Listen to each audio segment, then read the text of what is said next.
Ayun, okay, KGX, kamusta tayong lahat at saludo sa inyong lahat. So ngayon, tingnan lang muna natin 'tong chart na ginagawa natin. So ito yung chart natin simula pa lang kung kailan ako nag-start bumili ng BTC.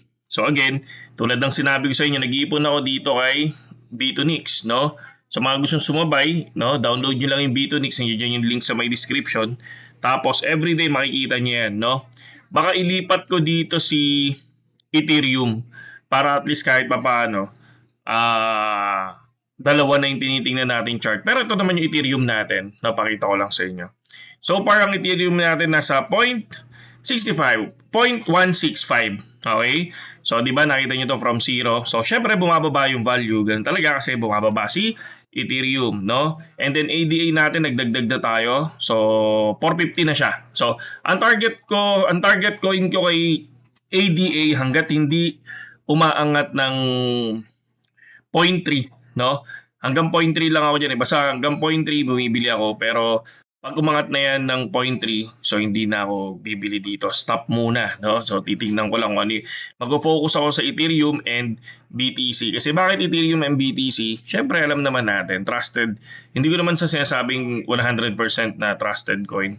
Pero ito yung isa sa low risk coin na alam kong sa darating ang time, babalik siya sa presyo at lilipad din siya. So, ganun siya, no? So far, BTC at 67,900. So, ang nangyayari, tulad ng sinasabi ko sa inyo, eto na siya, no? So, tong area na to, tong support natin na to, for me, hindi siya good support. Kasi, kung titingnan natin, ginamit natin to for the resistance is, okay naman siya for the resistance, di ba? Pero kung titingnan nyo sa support, wala, hindi siya good for support. So, ngayon, tatanggalin ko na muna siya. So, ito yung ginuhitan natin na to. So, tinitingnan ko lang kasi dahil for the 4 hours time frame and kung titingnan nyo, kahit sa 12 hours time frame, no? Yan. So, para sa akin, parang bumubuo siya ng pattern ng head and shoulder, no? So, dito lang sa area na to. So, sa 4 hours time frame, ganun lang din. So, tinitingnan lang natin na parang bumubuo siya ng head and shoulder pattern. So, tinitingnan lang natin to kung babagsak dito. Pag bumagsak to dito, naka-trigger ako, maglo-long position ako dito ng 20 USD. So, titingnan ko kung magiging positive naman ako dito. So, hindi ko naman sinasabi na lilipad, pero hanggang dito sa 73. So, kung mababasag yung ibang mga resistance, no? So, again, ito yung ating buy ngayon sa BTC. So, kakabili ko lang ngayon, ngayong eksaktong alauna. So, bumili tayo. Worth 500 pesos lang naman yung binili natin. And the Ethereum, ganun din, 500 pesos. Ganun din kay ADA. So, bukas, kung magkano lang, siguro mga 500 ulit or 250. Depende kung ilan. Lalo-lalo na pagka nanalo tayo sa trading. So, ongoing tayo ng trade ngayon kay Gainers Trade Strategy. So, nandito ako ngayon kay Init. So, si Init ang ginagamit ko ngayon kasi bumalik siya ng 40% to 50%. So, kaya nag-in tayo kay Init. Okay? Init coin ito. So far, 5% pa lang tayo. Kapag ito, umabot ng 20%, mag-take profit tayo. Pag ito, nag-negative percent, mag-take profit pa rin tayo. Negative 20 kasi maaaring umangat pa yan. So, mas maganda kung may cut loss ka rin. Okay? So, next, paano nga ba mag-ipon na hindi ka nai-stress? So, para lang sa akin to mga kapatid, ito based sa experience lang naman to. Last bull market kasi kung titingnan nyo, wala pa akong alam sa mga ganyan. No, wala, talagang totally wala. Walang nagturo, walang mentor, walang ganun. Walang ganun sa tabi ko that time. Kaya kung mapapansin nyo, bago mag bull market no, nung bumili ako nasa worth 200,000, 300,000. So, nasunog ako, no? Sunog talaga totally.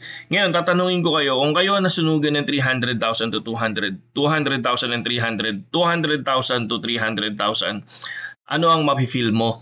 'Di ba? Comment mo sa ilalim kung ano yung mafe-feel mo. And then, usap tayo doon. Gusto ko mag-usap tayo doon sa comment section, no? Itong video na to. Ano yung mafe-feel mo pag natalo ka ng 300,000? Ako sad talagang lugmok ako noon. Tulala talaga, no?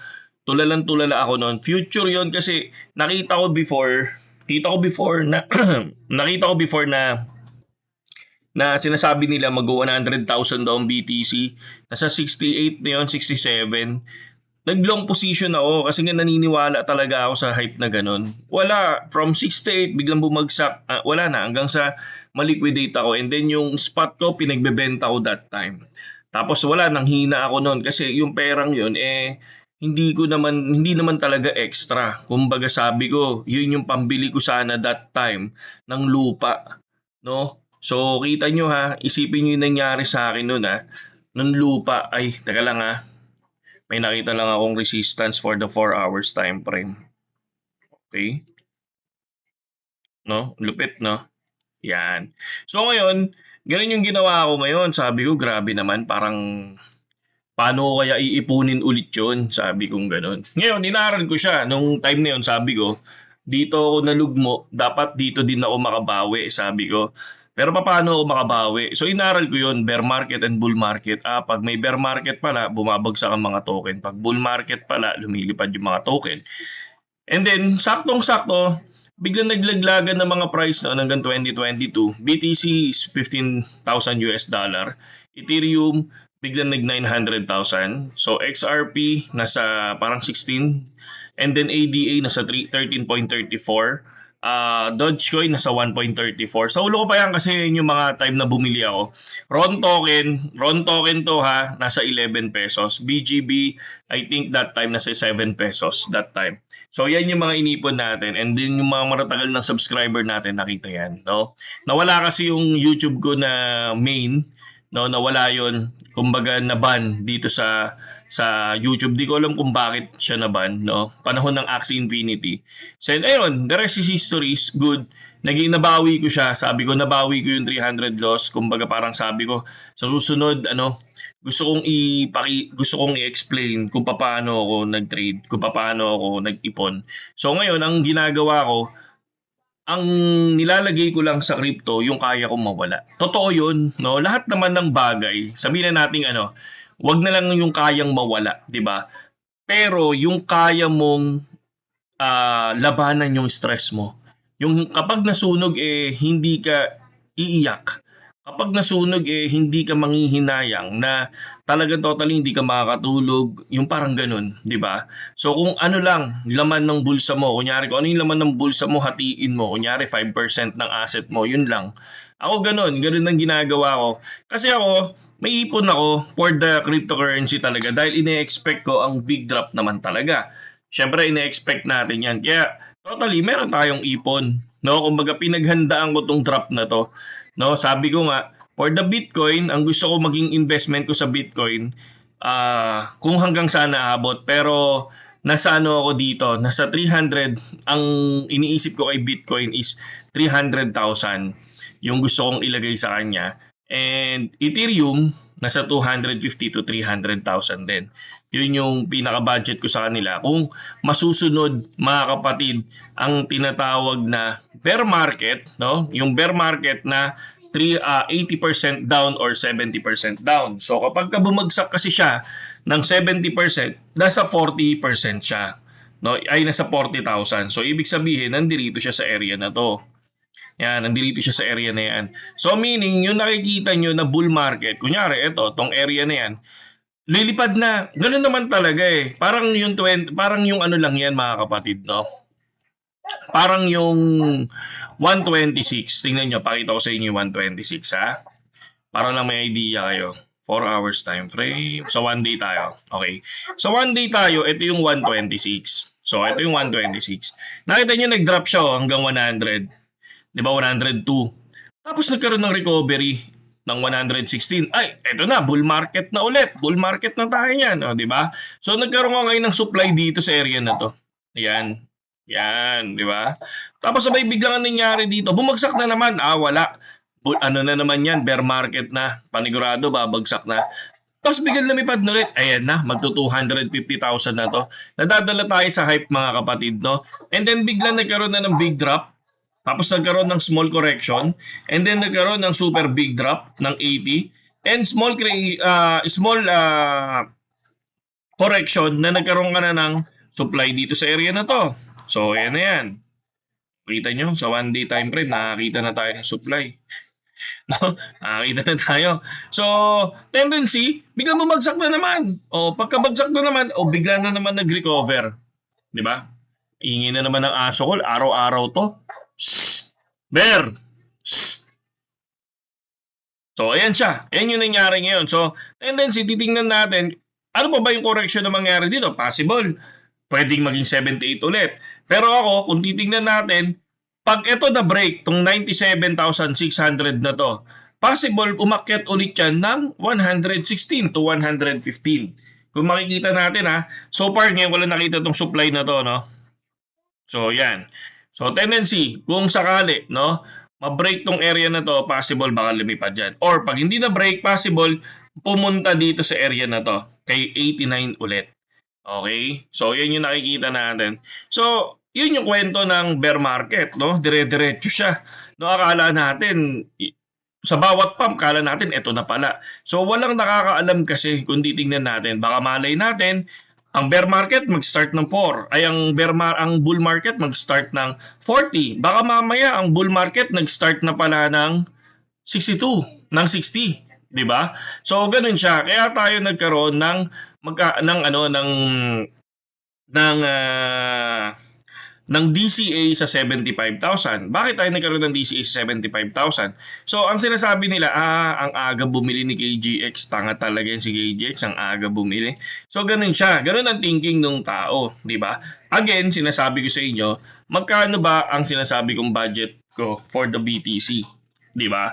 So, ang budget ko for BTC, hindi financial advice, I think nasa 300,000 or 300,000.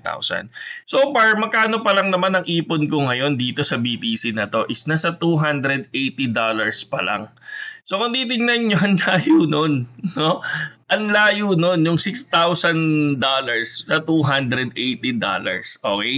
Na kapag ka bumili yan, kasi by section. So, ngayon, pag bumagsak dito sa section na to, so, yung 500 ko tsaka 250 na nilalagay ko dyan, baka maging 3,000 na, maging 2,000, maging ganyan na yan. So, ngayon, kung yung binibili ko ngayon dito from the top, from the 72, from 74, babagsak yung leverage niyan, yung pinaka-average. Na kung saan malapit na yung magiging ROI natin. And then pag bumagsak dito sa area na to yan, ibang level naman na yun. Nandiyan na yung 4,000, nandiyan na yung 5,000, parang ganyan na yan. So ang bili ko na dito niyan, so every week siguro mga 4 na peso isang linggo, pero ganun na. High margin na siya in lapag. Pag bumagsak dito, na yan. Diyan mo na ibubuhos lahat yun. Hanggang sa, ang magiging leverage mo, ang magiging average mo, somewhere nasa 46 or 43. Parang ganyan siya. And then, hihintayin mo na yun. No? Kung sakaling dyan lang siya, naka-stay put lang siya, nasa hard wallet lang siya. And then, hihintayin mo. Ganun talaga eh. Bear market is ang pinaka matagal. Minsan, nasa 300 days, 365, 375 days bago magkaroon ng pump, bago magkaroon ng accumulation phase, di ba? So parang ganun siya. Yun yung sinasabi ko. Kaya again, for me, no, para hindi ka may stress doon sa pag-iipon mo, dapat alam mo kung magkano lang talaga yung kaya mong i-invest for the BTC and the rest kung paano mo i-distribute to. Diba? Kung meron kang 50,000, tig to 250 per day. Then pag bumaba siya ng 50, doon ka ngayon mag-add. Diba? Pwedeng ganun. And then kapag yun, bumagsak pa, stay. Kung naubos na yung 50 mo, stay mo. Diba? Ganun siya. Ganun kasimple lang. Okay? So again, yung iba naman, bakit sila naghahabol sa future? Kasi yung iba, yung mga ini-invest nila dito, is hindi nila extra, 'di ba? Once na masunog ka sa future, for example, kunyari ito, dito na lang tayo. Kunyari ito. So 1%. So ngayon, kung ito naka-all in ako, etong $26 na to siguro kung para sa akin $100 to. Natalo ako ng 20%. Ang gagawin ko diyan, minsan naghahabol ako, no? Bihirang-bihira sa mga trader na merong risk management talaga. Karaniwan dyan, no, madaling sabihin ng risk management pero mahirap gawin. Parang ako, ang ginagawa ko dito, barya lang ang nilalagay ko dito. Barya lang. So, kunyari, kung manalo man ako dito, katulad kahapon, yung kay Siren, tsaka kay Init, panalo tayo doon sa 4,000 to 5,000. So, nilagay natin yan kay Ethereum, kay ADA, tapos nilagay ko kay, tawag dito, kay BTC. So, yun yung ginagawa natin. So, ang importante kasi, pag sa future, may cut loss. Okay? So, yun lang yun. Ganun lang kasimple, no? Huwag kayong matakot mag-cut kasi pag hindi kayo nag-cut, automatic, baka mawasak kayo mga kapatid. Okay? So, yun lang naman yung ating video ngayon mga idol, no? Sa mga gustong sumabay sa atin sa pag-iipon, no, nandiyan yung ating link sa description, and by Feb 28 gagawa tayo ng ating bagong Telegram, no? Saan galing to? Yan. Telegram, 'di ba? So, yun lang at saludo sa inyo lahat.